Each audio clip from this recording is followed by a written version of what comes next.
हे ज्ञेय सब संसार पर निज रूप उसमें मूल है। उसको अगर जाना नहीं सब जानकारी धूल है। हूँ आत्मा गुण ज्ञान वाला, हूँ अजर मैं हूँ अमर। इंद्रिय अगोचर रूप हूँ यह जानते वे धन्य नर। इंद्रिय अगोचर रूप हूँ यह जानते वे धन्य नर। श्रद्धालु जिज्ञासु श्रोताओं, गृहस्थ जीवन को सही तरीके से जीने के लिए, पाप से बचने के लिए और परमात्मा के धर्म संघ में, चतुर्विध संघ में प्रवेश पाने की योग्यता पात्रता अर्जित करने के लिए श्रावक के व्रत की चर्चा हम कर रहे हैं। और इस श्रावक व्रत में पहला प्राणातिपात यानी प्राणों के अतिपात से दूर हटना और अहिंसा का पालन करना। इस संदर्भ में काफी लंबी वार्ता हमने की। आइए कुछ और ऐसे पहलू जिनको छूना शेष रह गया, उनकी हम आज चर्चा करते हैं। आप सभी जानते हैं कि गृहस्थ जीवन में रहते हुए प्रत्येक व्यक्ति को अपने परिवार का पालन पोषण करना होता है। अपने आश्रित जो भी व्यक्ति हैं, चाहे वो माता पिता हो, चाहे वो नौकर चाकर हो, चाहे वो अन्य कोई हो, जो उनके आश्रित हो गए हैं, उनकी भी जीविका करना, उनका पालन पोषण करना, उनका निर्वाह करना, इसके लिए श्रावक को कोई न कोई व्यापार, धंधा, कामकाज, नौकरी, ये सारे कर्म करने ही पड़ते हैं। ये बात तो तय है कि श्रावक अगर परमात्मा की वाणी को समझा है, और जैसा कि शुरुआत में ये बात बताई थी कि श्रावक व्रत लेने का अधिकारी कौन है, उसकी योग्यता क्या होनी चाहिए, अगर उस बात को समझा है और ऐसा श्रावक कोई भी व्यापार करेगा, धंधा करेगा, तो उसे बहुत विवेक पूर्वक सावधानी के साथ करेगा। लेकिन फिर भी न चाहते हुए भी लाचारीवश, विवशतावश या अन्य किसी कारण से कहीं कोई ऐसी हिंसा हो जाती है, तो उस हिंसा को उद्योगी हिंसा कहते हैं। और परमात्मा कहते हैं कि उद्योगी हिंसा, हिंसा तो है, लेकिन उससे श्रावक का अहिंसा अनुव्रत जो है वो भंग नहीं होता। क्योंकि उद्योगी हिंसा का ऐसा मतलब मत समझना कि श्रावक चाहे जैसे धंधे को, चाहे जैसे व्यापार को करे, चाहे वो अनैतिक हो, उसमें बहुत सारे त्रस्त जीवों की हिंसा होती हो, देश का, समाज का अहित होता हो, ऐसे काम करने की श्रावक को छूट नहीं मिलती। और ऐसा जो काम होगा उसको समझदार श्रावक कभी भी नहीं करेगा जिसमें प्रत्यक्ष में हिंसा होती हो।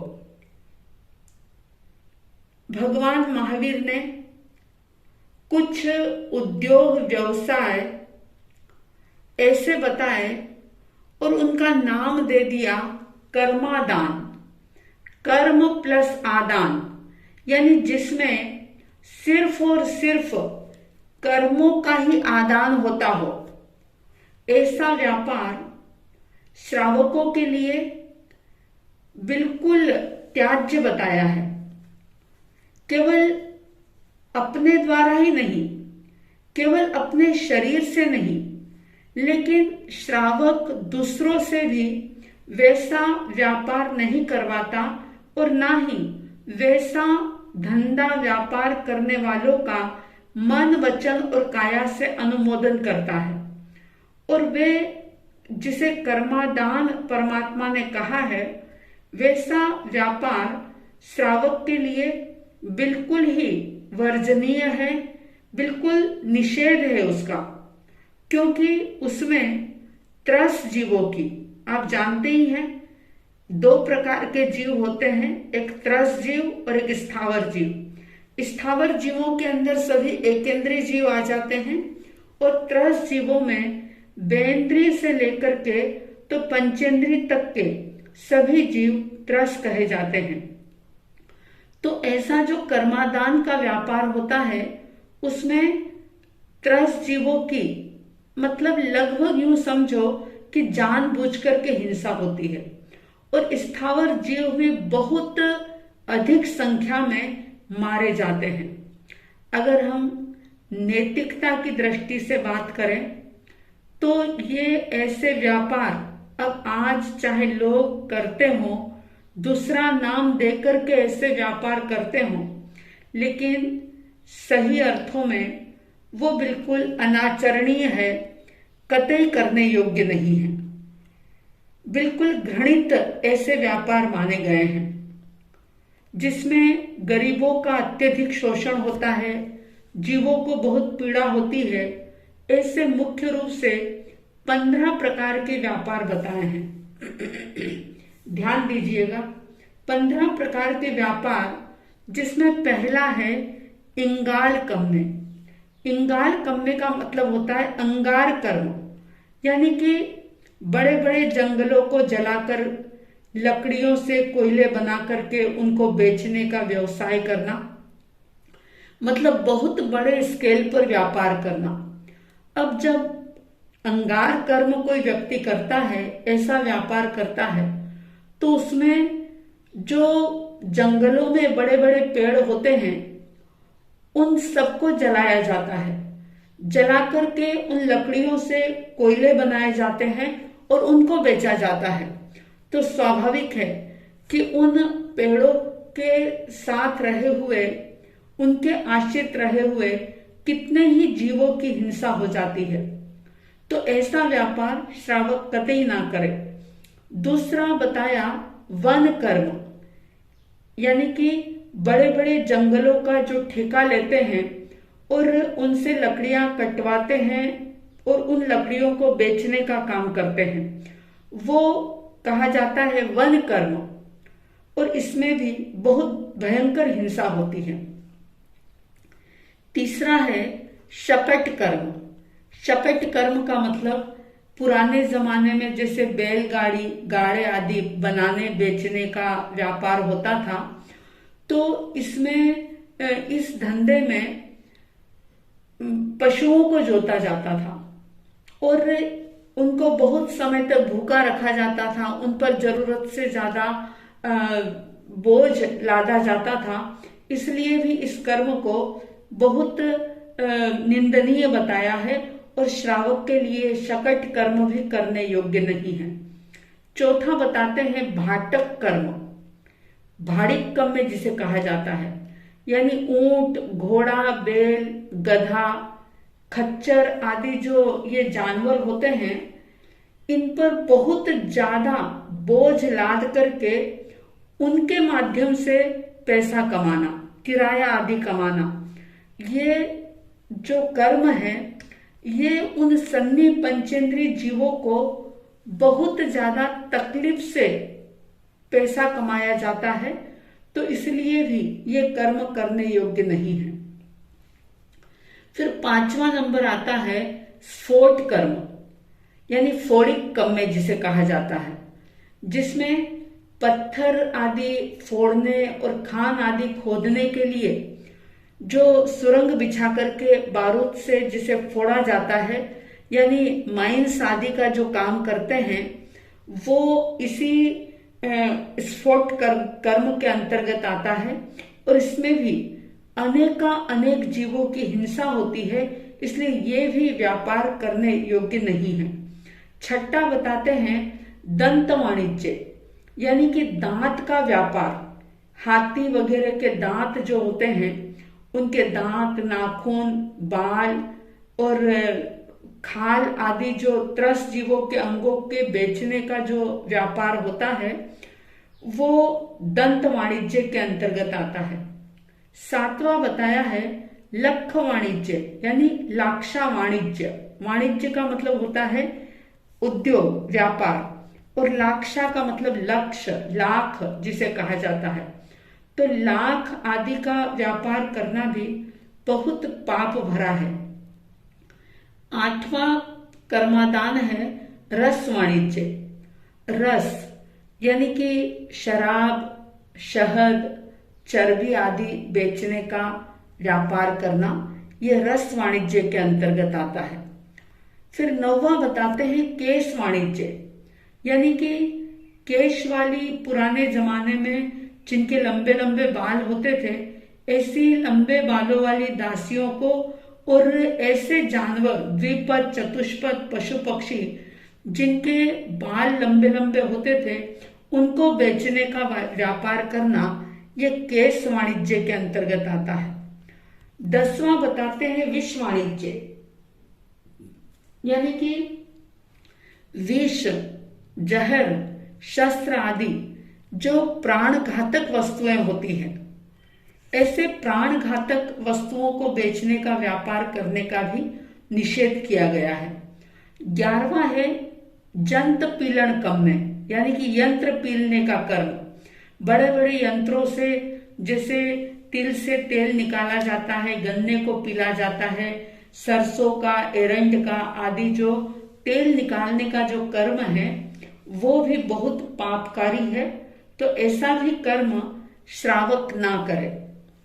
फिर 12वां बताते हैं निलंछन कर्म, यानी कि निर्लांछन कर्म, मतलब जो जानवर होते हैं उनको दाग देना, उनका नाक बिंधना, उनके अंग छेदन का व्यवसाय करना, ये निर्लांछन कर्म के अंतर्गत आता है। और 13वां है असैजन पोषण, यानी असती पोषण कर्म। जो कैरेक्टर रहित स्त्रियां होती है, जिनका अपना कोई चारित्र नहीं होता, जिनका अपना कोई शील धर्म नहीं होता, ऐसी स्त्रियों को रख करके उनके द्वारा, उनके माध्यम से पैसा कमाना, या किसी दास दासी को खरीदने बेचने का काम करना।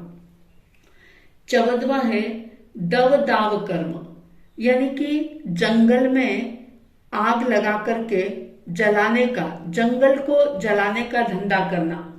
15वां बताते हैं सरदह तलाय शोषण कर्म, यानी कि तालाब, झील, सरोवर आदि जो होते हैं, उनके पानी को सुखाने का काम करना।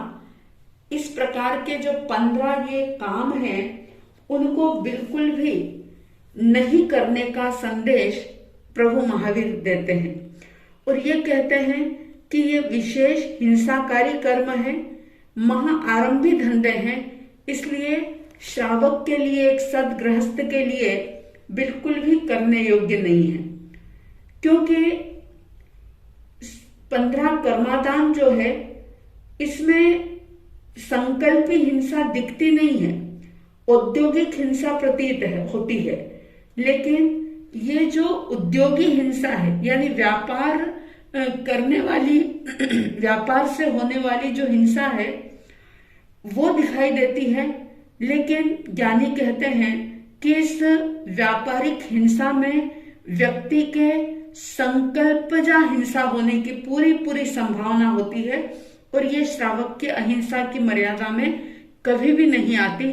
इसलिए ऐसा कोई व्यापार श्रावक को नहीं करना चाहिए। आपने शायद सुना होगा कई बार कि अपने जैन शास्त्रों में नरक का द्वार बताते हुए ये कहा कि महाआरंभ जो है, महाआरंभ महापरिग्रह, ये नरक का द्वार है। महाआरंभ महापरिग्रह करने वाला व्यक्ति नरक गति के अंदर जाता है। अब हर श्रावक का ये कर्तव्य है कि वो अपनी आजीविका के कार्य को अपनी विवेक की तराजू पर तोले और ये सोचे कि मैं जो व्यापार कर रहा हूं वो महाआरंभ तो नहीं है, बहुत ज्यादा हिंसा वाला तो नहीं है। अगर वो बहुत ज्यादा हिंसा वाला है तो ऐसे व्यापार को श्रावक ना करे। अगर करता हो तो उसे छोड़ दे, क्योंकि सिर्फ पैसा ही सब कुछ नहीं होता। पैसा तो यहाँ का कमाया हुआ यहीं रह जाता है, लेकिन उस पैसे को कमाने के लिए जो श्रावक ने पाप किए हैं, जो हिंसा की है, उस हिंसा का फल उसे अकेले ही नरक निगोद में जाकर के भोगना पड़ता है। परमात्मा महावीर एक और बात कहते हैं कि श्रावक हमेशा आर्य कर्म करे। प्रज्ञापना सूत्र में आर्य अनार्य कर्म की बहुत विस्तृत चर्चा मिलती है। उसमें यही बताया गया है कि जो कार्य निंदित हो, निंदा के योग्य हो, घृणास्पद हो, नीति के विरुद्ध हो, जो ऐसे कार्य हैं वो सारे अनार्य कर्म कहे जाते हैं। और अनार्य कर्म के साथ साथ महाआरंभ वाले कार्य होते हैं जिसमें अनाप शनाप हिंसा होती है, त्रस्त जीवों का वध होता है, स्थावर जीव भी बहुत बड़ी संख्या में मारे जाते हैं। तो जिन व्यापारों के अंदर ठगी होती हो, किसी का शोषण होता हो, अन्याय होता हो, अत्याचार होता हो, ये सारे अनार्य कर्म हैं। फिर चाहे वो मतलब जज का काम हो, शिक्षक का काम हो, सैनिक का काम हो, अगर उसका विचार, उसकी भावना अगर शुद्ध नहीं है तो ऐसे में ऐसे धंधे जो होते हैं वो बाहर से चाहे अच्छे दिखें, लेकिन अगर उनमें भ्रष्टाचार, अन्याय, अनीति, शोषण, ये सारी अपवित्रताएं अगर होती है तो वो पवित्र काम भी, पवित्र जो मतलब व्यापार है वो भी अपवित्र हो जाते हैं। इसलिए श्रावक को इन सब चीजों का हमेशा ही विवेक रखना चाहिए और अपने आप को सजग और सावधान रखना चाहिए। कई बार लोग ये बात कहते हैं कि जो शक्ति है वो तो हिंसा में है, अहिंसा में कोई ताकत नहीं है। हिंसा से ही शक्ति संतुलन हो सकता है और हिंसा से ही क्रांति हो सकती है। ऐसे बहुत सारे लोगों की आज धारणा बन गई है और ऐसा जो मानते हैं वे बिल्कुल ही गलत सोचते हैं, क्योंकि हिंसा में जो ताकत होती है वो पाश्विक होती है और पशुता वाली ताकत जो है वो ताकत नहीं होती, बल्कि और ज्यादा वीकनेस होती है, वो कमजोरी होती है। अहिंसा जो होती है वो तो आत्मा का गुण है और अहिंसा अपने आप में आत्मा की शक्ति है।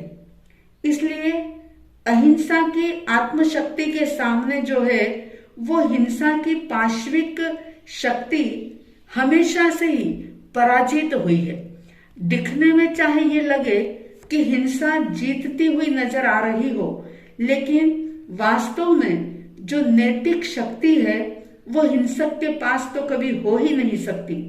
यानी हिंसा से तो और प्रतिहिंसा की परंपरा चलती है, लेकिन अहिंसा से प्रेम की परंपरा का जन्म होता है।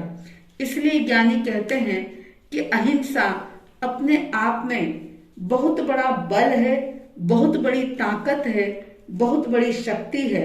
इस बात को हर इंसान ने, हर व्यक्ति ने याद रखना चाहिए।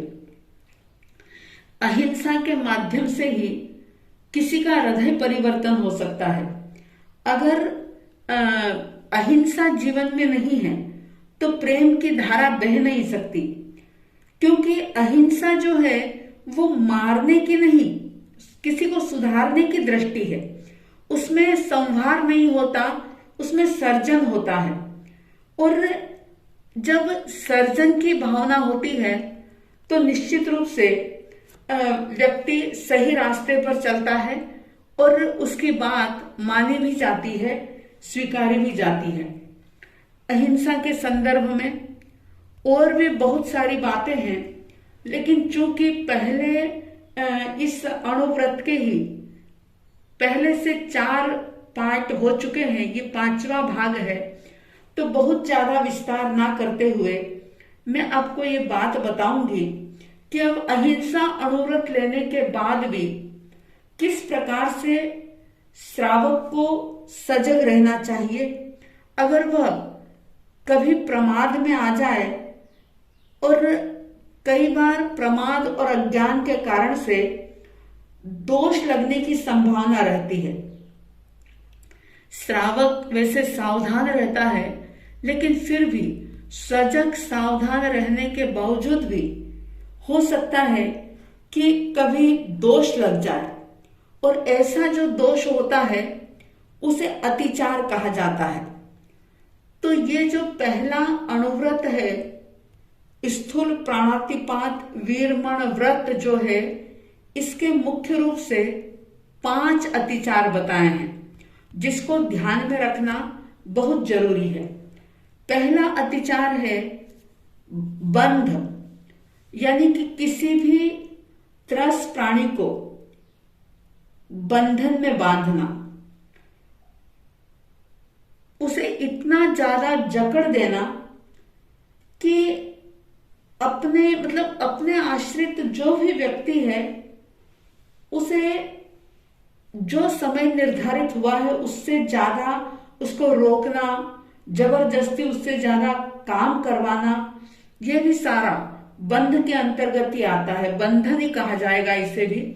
सिर्फ जानवरों को बांधना ही बांधना नहीं, लेकिन अगर नौकर को भी जो समय तय हुआ है उससे ज्यादा समय तक रोक करके रखना और उनसे जरूरत से ज्यादा काम करवाना, पैसे कम देना, ये सारा ही बंधन के अंतर्गत आता है।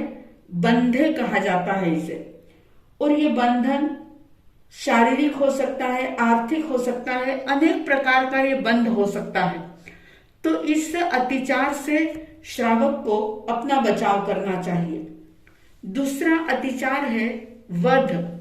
वध का मतलब होता है मार डालना, किसी भी त्रस्त प्राणी को मार देना, खत्म कर देना, या अपने अधीन जो व्यक्ति हैं या जो भी प्राणी हैं उनको लकड़ी से, चाबुक से, पत्थर से या अन्य किसी भी प्रकार से मारना, उन पर जरूरत से ज्यादा बोझ डालना, किसी की भी लाचारी का फायदा उठाना, और इस प्रकार का जो काम होता है वो वध के अंतर्गत आता है।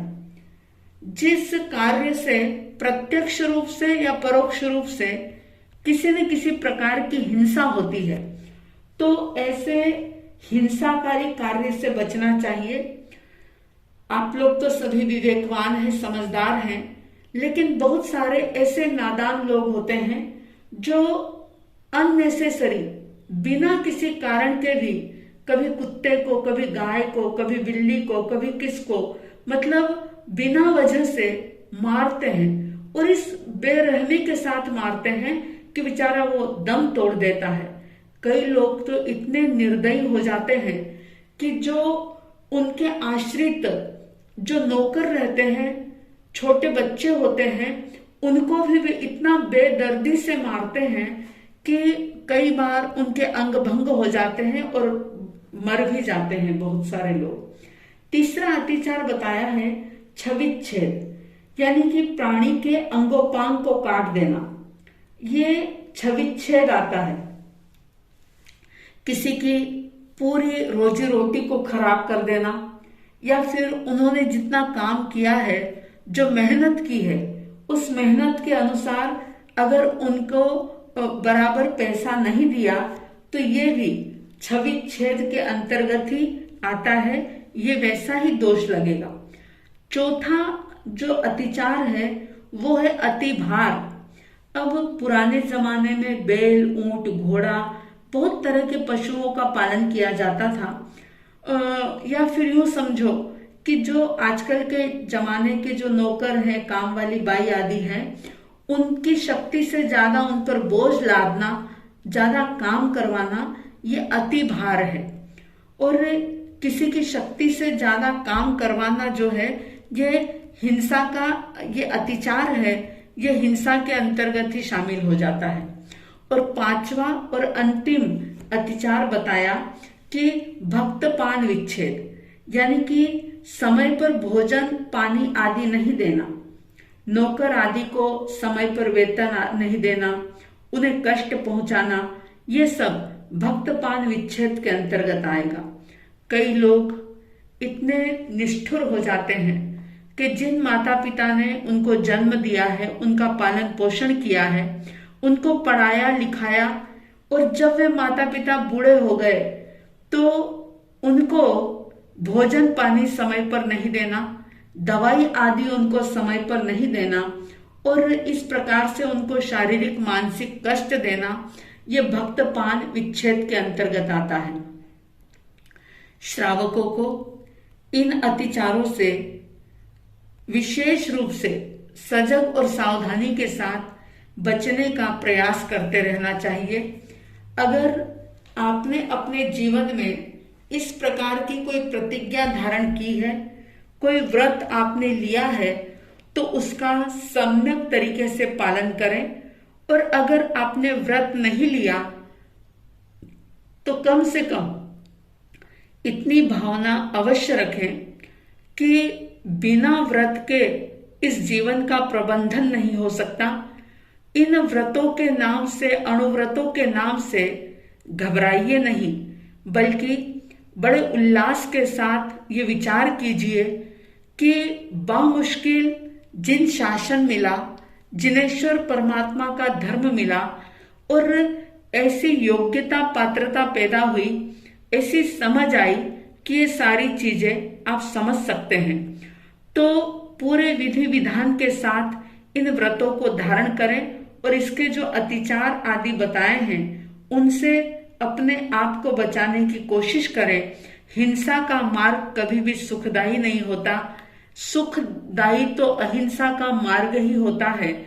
तो हिंसा के मार्ग को छोड़ करके अहिंसा के पथ पर चलने का संकल्प करें और ये सोचें कि हिंसा से चंद उपलब्धियां प्राप्त भी हो जाए तो वो स्थायी नहीं रहती।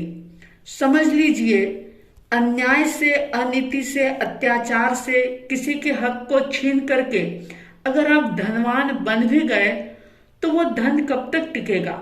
हो सकता है कि आपके जीते जी आपके सामने ही वो धन चला जाए और बहुत पुण्य प्रबल रहा और आपका धन पूरे जीवन भर भी आपके साथ टिक गया, तो जरा विचार कीजिए कि मृत्यु के बाद सारा के सारा पैसा यही का यही धरा का धरा रह जाएगा। एक फूटी कोड़ी भी आज तक कोई अपने साथ नहीं ले गया, लेकिन हाँ, उस पैसे को कमाने के लिए जितने छल प्रपंच किए, जितने दूसरे लोगों की हिंसा की, अन्याय किया, अत्याचार किया, अनीति की, धोखा दिया, और उससे जो राग द्वेष करके जो पाप कर्म उपार्जित किया, वो पाप निश्चित रूप से उस जीवात्मा के साथ जाता है और उस पाप का फल उसे भोगना ही पड़ता है। सजग हो जाइए, सावधान हो जाइए, कहीं ऐसे पापों का फल आपको ना भोगना पड़े। इसके लिए आप मर्यादाओं का पालन कीजिए और जीवन में अणुव्रत लेने का जरूर संकल्प कीजिए।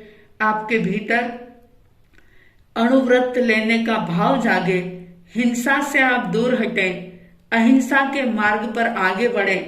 ऐसी साध्वी द्वय की तरफ से हार्दिक हार्दिक शुभ मंगल भावनाओं के साथ जय प्रभु महावीर, जय गुरु आनंद।